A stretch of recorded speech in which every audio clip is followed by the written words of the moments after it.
मिंटू और बबली की नई नई शादी हुई थी और वो अपना हनीमून मनाने के लिए कार से शिमला जा रहे थे। रास्ते में काफी अंधेरा हो जाता है तो बबली मिंटू से कहती है, सुनो जी, अब तो काफी अंधेरा हो गया है, हमें कहीं रुक जाना चाहिए और आराम करना चाहिए। अब हम सुबह निकलेंगे। हाँ हाँ, वो सब तो ठीक है बबली, पर ये हाईवे है, तुम्हें यहाँ कोई होटल दिख रहा है क्या? हाँ वो तो है। तभी बबली को रोड के किनारे पर एक होटल दिखाई देता है। अरे अरे वो देखो, अरे मिंटू, हम लोग आगे निकल आए, फिर से थोड़ा पीछे चलो, मैंने अभी पीछे एक होटल देखा। अच्छा ऐसा क्या? रुको अभी गाड़ी को पीछे ले जाता हूँ। बबली और मिंटू कार को वापस रिवर्स में लेकर आते हैं और उन्हें एक होटल दिखाई देता है। होटल दिखने में काफी सुनसान लग रहा था और वहाँ लाइट्स भी काफी कम दिखाई दे रही थी। बबली मुझे तो लगता है कि ये खाली है, यहाँ कोई नहीं होगा। अरे हमारे पास और दूसरा ऑप्शन भी कहाँ है, चलो अंदर जाकर देखते हैं एक बार। मिंटू और बबली अपनी कार से उतर जाते हैं और होटल के अंदर चले जाते हैं। अंदर एक लड़की थी जो कि रिसेप्शन के सामने रखे सोफे पर सो रही थी। अरे एक्सक्यूज मी, क्या आपको मेरी आवाज सुनाई दे रही है? हम दोनों को आज रात के लिए कमरा चाहिए। हेलो सुनिए। बबली की आवाज सुनकर वो लड़की नींद से उठ जाती है और उन्हें देखकर हैरान हो जाती है। अरे आप कौन? ये होटल है ना, हम दोनों को आज रात के लिए यहाँ कमरा चाहिए। अच्छा, माफ करिएगा, यहाँ ज्यादा कोई आता नहीं ना। मेरा नाम सोफी है, मैं अभी आपको आपका रूम दे देती हूँ, पर ध्यान रखिएगा, यहाँ रुकने के लिए आपको कुछ नियमों का पालन करना होगा। नियम? कैसे नियम? आप सुबह होने से पहले अपने कमरे से बाहर नहीं निकल सकते, आप सीधा सुबह ही अपने कमरे से निकल सकते हैं। और हाँ, आप वो सीढ़ियाँ देख रहे हैं, इससे नीचे जाना मना है। अच्छा, पर भला ऐसा क्यों? अरे उन सीढ़ियों के नीचे एक तहखाना है, उस तहखाने में बहुत ही खूंखार चुड़ैल कैद है। अगर कोई भी नीचे गया तो वो उसे मार कर खा जाएगी, इसलिए कृपया करके सुबह तक अपने कमरे में ही रहेगा। ये मैं आप ही के भले के लिए कह रही हूँ। क्या? चुड़ैल? अच्छा ठीक है, हम अपने कमरे से बाहर नहीं निकलेंगे, आप हमें हमारे कमरे की चाबी दे दीजिए। जी ये लीजिए, आइए मैं आपको आपका कमरा दिखा दूं। वो लड़की बबली और मिंटू को उनके कमरे तक ले जाती है जो कि दूसरी मंजिल पर था। कमरे के अंदर पहुंचकर मिंटू और बबली अंदर से दरवाजा बंद कर लेते हैं। वाह, ये कमरा तो एकदम आलीशान है ना मिंटू? हाँ है तो सही, पर बबली मुझे ये जगह कुछ ठीक नहीं लग रही। तुमने देखा नहीं, नीचे से ऊपर तक पूरा होटल खाली था, और तो और वो लड़की कैसी अजीब बातें कर रही थी, चुड़ैल और पता नहीं क्या क्या। अरे मिंटू, ये होटल हाईवे पर है, भला यहाँ ज्यादा लोग क्यों ही होंगे? और हाँ, मैं मानती हूँ वो लड़की अजीब बातें कर रही थी, पर हमें उससे क्या, हमें तो सुबह यहाँ से निकल ही जाना है। हम यहाँ हनीमून मनाने आए हैं, ना कि जासूसी करने। छोड़ो ना, तुम बस ये ट्रिप एंजॉय करो, समझे? अच्छा ठीक है बबली, चलो काफी देर हो गई है, सो जाते हैं। मिंटू और बबली सो जाते हैं। जैसे ही घड़ी में 3 बजते हैं, मिंटू को एक जोर की आवाज सुनाई देती है, जैसे कोई बहुत भारी सी चीज ऊंचाई से जमीन पर गिर गई। मिंटू घबराकर उठ जाता है कि तभी उसकी नजर बेड पर पड़ती है। बबली बेड पर नहीं थी और उनके रूम का दरवाजा पूरा खुला हुआ था। बबली कहाँ हो तुम? उस लड़की ने तो हमें कमरे से बाहर निकलने से मना किया था, पर ये बबली कहाँ चलेगी रात में? लगता है मुझे बाहर जाकर देखना ही होगा। तभी मिंटू को बबली दिखाई देती है जो कि उसी तरफ जा रही थी जहाँ से तहखाने का रास्ता था। बबली रुक जाओ, कहाँ जा रही हो तुम? अरे मिंटू, तुम यहाँ क्यों आ गए?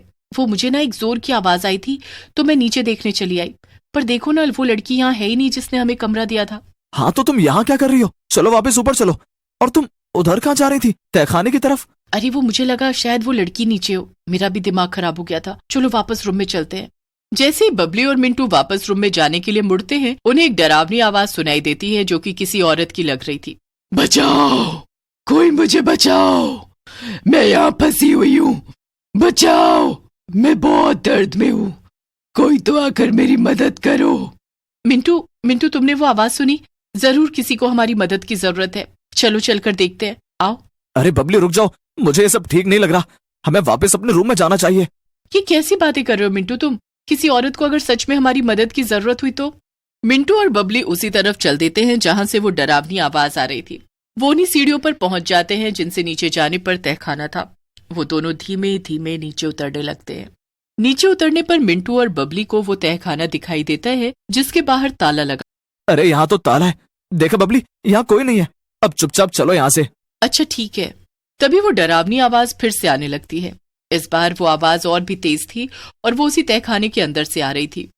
बचाओ, कोई बचाओ, क्या वहां बाहर कोई है? क्या बाहर खड़े 2 लोग मेरी मदद कर सकते हैं? प्लीज मुझे यहाँ से निकालो।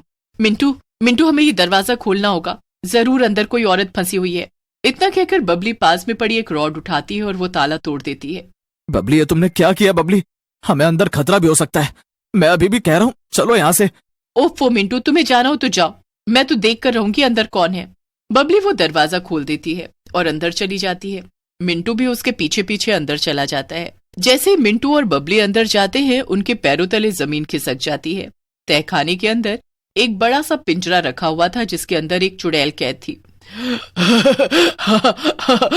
प्लीज प्लीज मुझे यहाँ से छुड़ाओ, मैं 1 साल से यहाँ कैद हूँ। बबली चुड़ैल को देखकर जमीन पर गिर जाती है और मिंटू उसे उठाता है। अरे तू चुड़ैल है और तेरा यहाँ कैद रहना ही ठीक है। चलो बबली, उठो, चलते हैं यहाँ से। बबली को होश आता है, तभी पीछे वो लड़की आ जाती है जिसने मिंटू और बबली को रूम दिखाया था। सही कहा तुमने, ये चुड़ैल है और इसलिए मैंने पहले भी तुम लोगों को यहाँ आने से मना किया था, पर तुम नहीं माने। माफ कर दो हमें। इस चुड़ैल ने साजिश से हमें यहाँ बुलाया। हमें लगा किसी औरत को हमारी जरूरत है। हाँ, ये चुड़ैल इसी तरह से जाल बिछाकर लोगों को यहाँ बुलाती है और फिर उन्हें मार देती है। इसीलिए मैंने तुम्हें पहले ही वार्न किया था। चलो अब चलो यहाँ से जल्दी। इतने में चुड़ैल को गुस्सा आ जाता है और वो उस लड़की पर जादू से वार कर देती है, पर वो लड़की खुद वहां से बचकर मिंटू को सामने धकेल देती है, जिससे कि मिंटू पर चुड़ैल का वार लग जाता है और वो दूर जाकर दीवार से टकराकर गिर जाता है। अरे अरे मिंटू, मिंटू उठो मिंटू। ए लड़की, ये तूने क्या किया? मिंटू को आगे धकेल दिया। हे भगवान, इस चुड़ैल के वार से कहीं मेरे मिंटू मर न जाए। बबली मिंटू को उठाने की कोशिश करती है पर वो बेहोश हो गया था।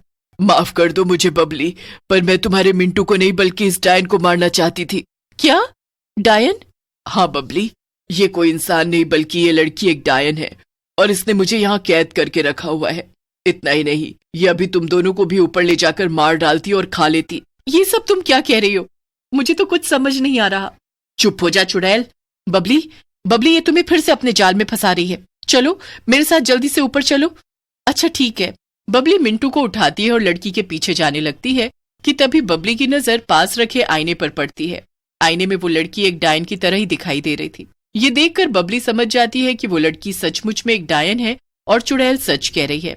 अरे ये लड़की तो सचमुच डायन है, अब मैं क्या करूं? बबली जल्दी से चुड़ैल के पास जाकर कहती है, बताओ बताओ कैसे आजाद कर सकती हूँ मैं तुम्हें? मैं समझ गई हूँ कि ये लड़की डायन है। अरे तुम फिर वहां चली गई, जल्दी आओ मेरे पीछे। बबली ये लड़की एक डायन है, इसकी सारी शक्ति इसकी चोटी में है, तुम्हें इसकी चोटी काटनी होगी। जैसे बबली को ये बात पता चलती है, वो आसपास कुछ ऐसा ढूंढने लगती है जिससे कि वो डायन की चोटी काट सके। तभी चुड़ैल उसे एक चाकू देती है। ये लो, मैं तो बाहर नहीं आ सकती, पर तुम इस चाकू से उस डायन की चोटी काट सकती हो। बबली वो चाकू ले लेती है और उस डायन से लड़ने लगती है। ये ले डायन कहीं की, तूने मेरे पति का ये हाल किया। डायन से लड़ते लड़ते मौका पाते ही बबली डायन की चोटी काट देती है, जिससे डायन तड़प तड़प कर मर जाती है। डायन के मरते ही चुड़ैल का पिंजरा अपने आप गायब हो जाता है। धन्यवाद बबली, मैं इस होटल की मालकिन हुआ करती थी, पर एक दिन ये डायन न जाने कहां से आ गई और इसने मुझे मार दिया। मुझे मारने के बाद होटल में जो कोई भी रुकने आता ये उसे मार कर खा जाती थी। जब मैं मरने के बाद चुड़ैल बन गई और मैंने इसे रोकने की कोशिश की, तब इसने मुझे इस तहखाने में कैद कर दिया और 1 साल से मैं यहाँ कैद थी। मैं तुम्हारा ये एहसान कभी नहीं भूलूंगी और जब भी तुम्हें मेरी जरूरत हो बस मुझे याद कर लेना, मैं वहां पहुंच जाऊंगी। चुड़ैल के इतना कहती वो गायब हो जाती है और सुबह भी हो जाती है। चलो बबली, अब हमें यहाँ से निकलना चाहिए। हाँ चलो। मिंटू और बबली उस होटल से चले जाते हैं और बबली की बहादुरी की वजह से दोबारा कोई भी उस होटल में नहीं मरता।